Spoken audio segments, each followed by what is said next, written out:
جائز ہے بھائی، جہیز لیں گے؟ آج تو لوگوں نے فیصلہ کر لیا ہے جہیز ملے گا تبھی شادی ہوگی، ڈی جے بجے گا تبھی شادی ہوگی، اس کے بغیر کچھ ہو ہی نہیں سکتا ہے۔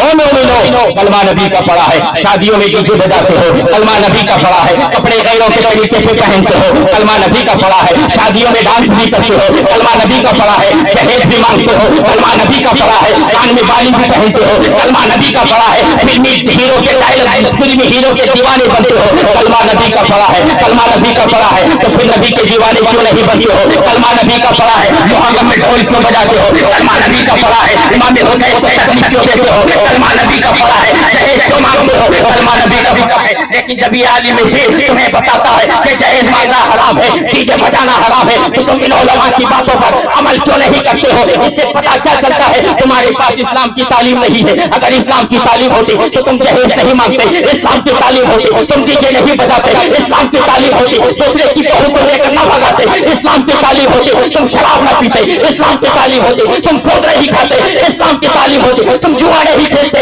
اسلام کی تعلیم ہوتی تم چوری ڈکیتی نہیں کرتے۔ اسلام کی تعلیم نہیں ہے، اسی لیے تم لوگوں کے ساتھ دھوکہ دھڑی کر رہے ہو۔ اگر اسلام کی تعلیم ہوتی تم ماں باپ کی عزت کرتے، اسلام کی تعلیم ہوتی علماء کی قدر کرتے، اسلام کی تعلیم ہوتی تو شراب نہ پیتے، اسلام کی تعلیم ہوتی تو سود نہیں کھاتے، اسلام کی تعلیم ہوتی اپنے ایمان کی عزت کرتے، علماء کی قدر کرتے۔ تم اسلام کی تعلیم سے بہت دور ہو، اسلام کی تعلیم سے دور ہو، اسی لیے جہیز کے قریب ہو، ڈی جے کے قریب ہو، ڈھول تاشے کے قریب ہو۔ یاد رکھو یہاں سے پیغام لے کر جاؤ اور یہ وعدہ کرو کہ انشاءاللہ ہم شادی کریں گے مگر کوئی ڈیمانڈ نہیں لیں گے۔ وعدہ کرتے ہیں آپ لوگ ان علماء کرام کی موجودگی میں؟ وعدہ کرتے بولیے نا۔ اور یہ وعدہ یہ بھی کیجئے کہ شادی میں انشاءاللہ ڈی جے نہیں بجائیں گے، بجائیے گا۔ سبھی لوگ تیار ہیں، جلسہ کرانا صرف آسان نہیں ہے بھائی، ہاں علماء جو بتاتے ہیں اس پر عمل کرنا ضروری ہے۔ وقت بہت کم ہے، میں اس گاؤں کا زیادہ بولوں کیا، 2-3 منٹ کے اندر 2-3 منٹ کے اندر بات ختم کر رہا ہوں۔ کیا جہیز اسلام نے حرام قرار دیا؟ جہیز کو یہ رشوت ہے جی، کیا ہے یہ؟ رشوت ہے۔ الراشی والمرتشی کلاہما فی النار۔ رشوت لینے والے اور دونوں دینے والے دونوں کیا ہیں؟ جار نبی ہیں۔ تو یہ رشوت ہے، جہیز نہ لو۔ اتنے غریب ہیں یہاں پہ جن کے پاس اوقات نہیں ہے، حیثیت نہیں ہے، اپنی بیٹی کو شادی کر کے ودا کر دیں، رخصت کر دیں۔ ان بھیک منگوں نے جہیز مانگ مانگ کر غریبوں کو تباہ کر دیا، تباہ کر دیا ہے۔ اچھا آپ لوگ شادی شدہ ہیں؟ 2-3 منٹ بولوں گا۔ شادی شدہ ہیں آپ لوگ؟ بتائیے کچھ چکر ہے کہاں؟ ڈر رہے کا؟ الحمدللہ میں تو کہتا ہوں میں شادی شدہ ہوں، علی اعلان کہتا ہوں میں شادی شدہ ہوں۔ ہمارا ایمان مکمل ہو جاتا ہے، نبی کی سنت کی ادائیگی میں حیا کیسی؟ بولو نا شادی شدہ ہیں آپ لوگ؟ تمہارے جو ہے وہ نہ بولنا، شادی شدہ ہے؟ چلو الحمدللہ، اللہ کا کرم ہے آپ کو بتائے۔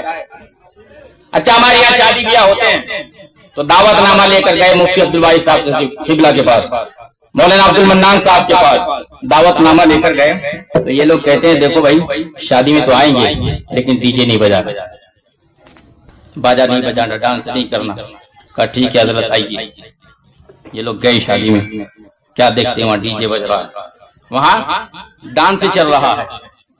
اب یہ لوگ پہنچے وہاں، ہم کیا ڈی جے بجا رہے ہو؟ میں نے منع کیا تھا نا کہ ڈی جے نہیں بجانا۔ اب کچھ شریف لوگ کہتے ہیں کیا حضرت ہم نے نہیں کیا تھا ڈی جے، اللہ کی قسم ہم نے نہیں کیا تھا۔ کیا کریں آج کل کے یہ نوجوان مانتے ہی نہیں، کسی کے سنتے ہی نہیں، بالکل بیوڑے ہو گئے، کسی کی نہیں سنتے، نہ باپ کی سنتے ہیں، نہ ماں کی سنتے ہیں، نہ دادا کی سنتے ہیں، نہ دادی کی سنتے ہیں، نہ اپنے بڑوں کی سنتے ہیں، کسی کی نہیں سنتے ہیں، بالکل لاپرواہ۔